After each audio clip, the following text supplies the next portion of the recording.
Au fait, on fait quoi comme documentaire la semaine prochaine? Alors là, aucune idée, hein. Ah, je sais.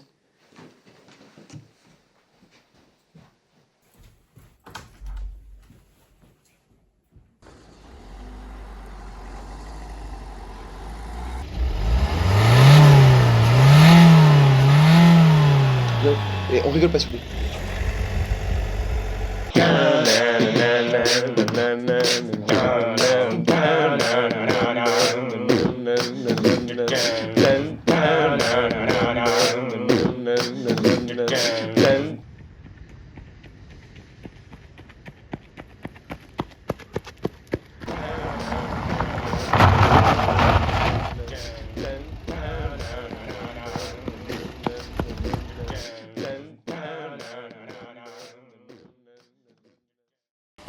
« 150 mètres de haut et 1 tonne 5, c'est ce que représente l'éolienne juste derrière moi.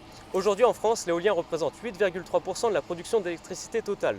Il arrive à la deuxième place dans le domaine des énergies renouvelables, juste après l'hydraulique.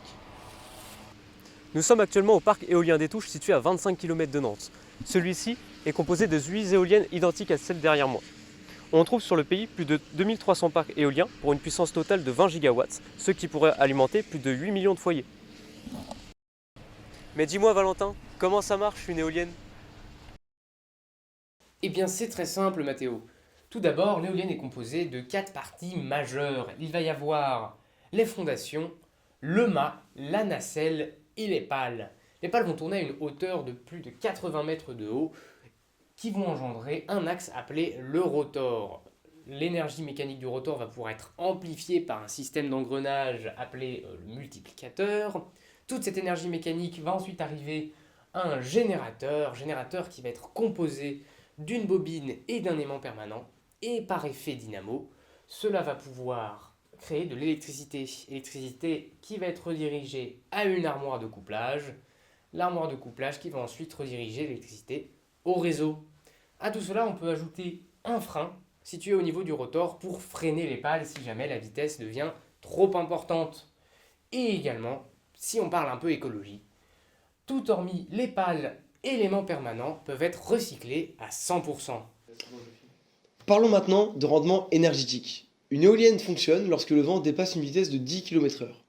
Les pales de celle-ci seront freinées voire arrêtées si le vent excède une vitesse de 90 km/h. Et ça, pour des raisons de sécurité. Il est important de noter qu'une éolienne fonctionne en moyenne 85% de son temps.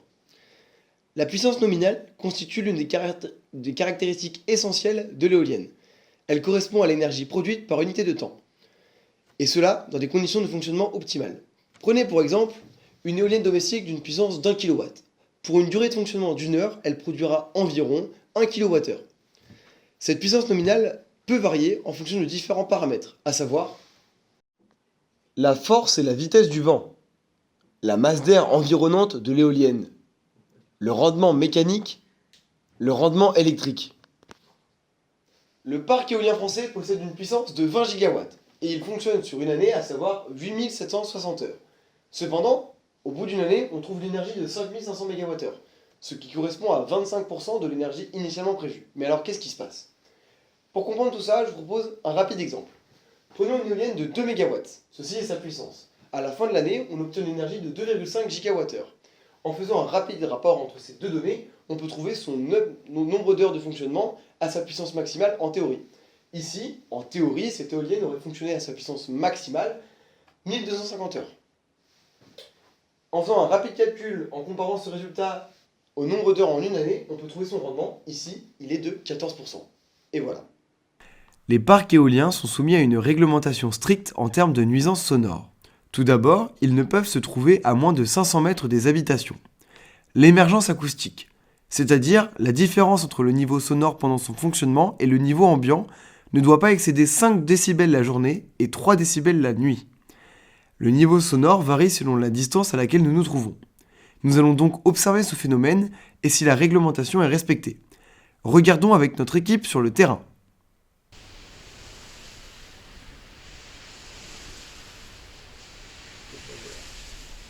Comme on peut le voir grâce à notre capteur, le son ici est de 60 décibels. C'est l'équivalent d'une conversation normale. Les impacts environnementaux de l'éolien existent, mais sont variables selon la phase de son cycle de vie. Les plus notables se déroulent lors de la construction, puisque le recours aux terres rares est l'élément le plus défavorable à l'éolienne. En effet, l'exploitation minière laisse souvent des déchets contenant des substances toxiques, comme les métaux lourds, qui peuvent contaminer les sols. Les déchets miniers peuvent s'infiltrer dans les nappes phréatiques et les rivières, entraînant ainsi une pollution de l'eau.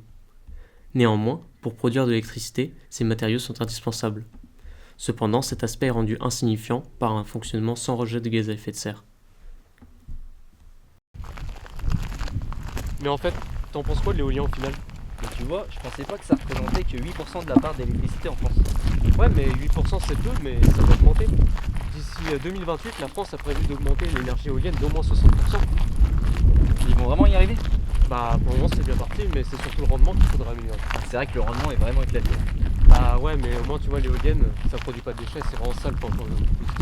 Je pense quand même que le nucléaire, ça reste la meilleure solution. Ouais, mais il faudra peut-être trouver un compromis, pas tout mettre dans le même panier. Ouais, c'est vrai, ça reste quand même une solution. Dun, dun, dun, dun, dun, dun, dun, dun, dun, dun, dun, dun, dun, dun, dun, dun, dun, dun, dun,